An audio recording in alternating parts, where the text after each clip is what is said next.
Okay, election upcoming 2026 election வரனால நீங்கள் நம்ம பல்லாவரம் தொகுதி நம்ம தொகுதியை எழுத போகிறோம். பல்லாவரம் ஹிஸ்டரியை பார்த்தீங்கன்னா வந்து பல்லவ மன்னர் மகேந்திரவர்மன் ஆண்ட பகுதி. பல்லாவரத்தை மட்டும்தான் வந்து தமிழ்நாட்டிலே வந்து ஒரே ஒரு சிட்டிக்குள்ள பல பகுதிகள் வருது.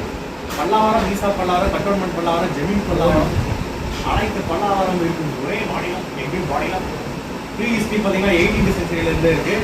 2500 இயர்ஸ் ஓல்டு. கான்ஸ்டியூன்சி கிரீட் பார்த்தீங்கன்னா ஈகா தான் இந்த வாட்டி டிஎம்கே ஜெயிச்சிருக்காரு. அந்த பல்லாவரம் கான்ஸ்டியூன்சியில் பார்த்தீங்கன்னா 2 லட்சம் மேலே ஓட்டு இருக்காங்க. கீ விஷயம் பார்த்தீங்கன்னா water ஸ்கேசிட்டி, supply, drainage, public transport, health care facility DMK address பண்ணியிருக்காங்க. ஐடி கார்டுலாம் வந்து 200 ஃபீட்டில் பார்த்தீங்கன்னா நிறைய இருக்குது. ரெஸ்டாஸ் முதல்ல ஸ்மால் ஸ்கேல் இண்டஸ்ட்ரி இருக்குது. எம்எஸ்ஐ மினிஸ்டர் எங்கள் தாமவான் பர்சனுக்கு. அப்புறம் சர்வீஸ் செக்டர்ஸ் போது ரியல் எஸ்டேட் டெவலப்மெண்ட் அதிகமாக இருக்குது. அர்பன் ஸ்கொயர் ஃபீட்ஸ் ஏன்னா 7,000 ஸ்கொயர் இங்கே ஒரு ஸ்கொயர் ஃபீட் ரேட்டு. எஜுகேஷன் இருக்குது அதிகமாக. அப்புறம் 2020 எனக்கு டிஎம்கே வந்து 50%, ஏடிஎம்கே வந்து 41 அட்ரஸ் வந்துருக்கு. பெண்டிங் மார்ஜின் பார்த்தீங்கன்னா டிஎம்கே 28,000 ஓட்டில் ஜெயிச்சாரு. நீங்கள் கிரிட்டிக்கல் அப்சர்வேஷன் பார்த்தீங்கன்னா ட்ரெடிஷனல் பேக்வர்ட்ஸ் ஆஃப் குரோம்பேட் இருக்குது பக்கத்தில். அதுபோல் தாமரோட பகுதியான இது பிஜேபி எம்எல்ஏ மக்கள் நீதி மையம் எல்லாம் வந்து ஒன்றும் பண்ண முடியாதுங்க. டிவிகே கூட ஜெயிக்கவே முடியாதுங்க. அடுத்த ஸ்லைடில் பார்த்தீங்கன்னா இண்டஸ்ட்ரி கரண்ட் அட்வான்டேஜ் வந்து ஆன்டி இன்கம்பன்சி வந்து 0 இருக்குது ஃபார் டிஎம்கே இந்த பகுதியில். அப்புறம் வந்து establishment of machineries, ward, popular of Kalaignar insurance, Kalaignar உழவன் தொழில் திட்டமே இங்கே சந்தை இருக்குது.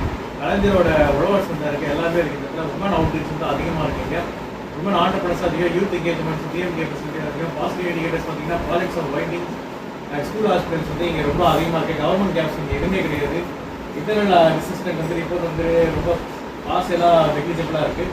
எமர்ஜிங் சேலஞ்சஸ் வந்து inflation, rising of cost living வந்து ஃபியூல் பிரைஸ் கொஞ்சம் அதிகமாக இருக்குது. கேஸ் தட்டுப்பாடு இல்லை ஒரு இடத்துல. இது பார்த்தீங்கன்னா வந்து கெமிடி, நெட்ஃப்ளிக்ஸு, ப்ரைமரி, எக்ஸ்ட்ரீமு அதெல்லாம் இங்கே இருக்குது. அதை பற்றி நம்ம வந்து டிஎம்கே ஜெயிச்சாங்கன்னா இதெல்லாம் எங்கள் ஏரியா நாங்கள் தர போகிறோம்.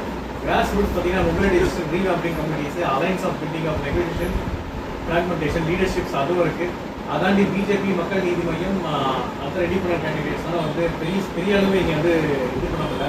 ஒரே 7% தான் அதிகபட்சமாக ஜெயிச்சிருக்காங்க. 3-7 தான். நெக்ஸ்ட் பார்த்தீங்கன்னா வந்து நாம் தமிழரோட கண்டென்டரும் ஏஐடிஎம்கே, மக்கள் நீதி மையம் இதெல்லாம் பார்த்தீங்கன்னா நிறைய தெரியும். யார் என்னென்னலாம் பண்ணியிருக்காங்கன்னு சொல்லிட்டு.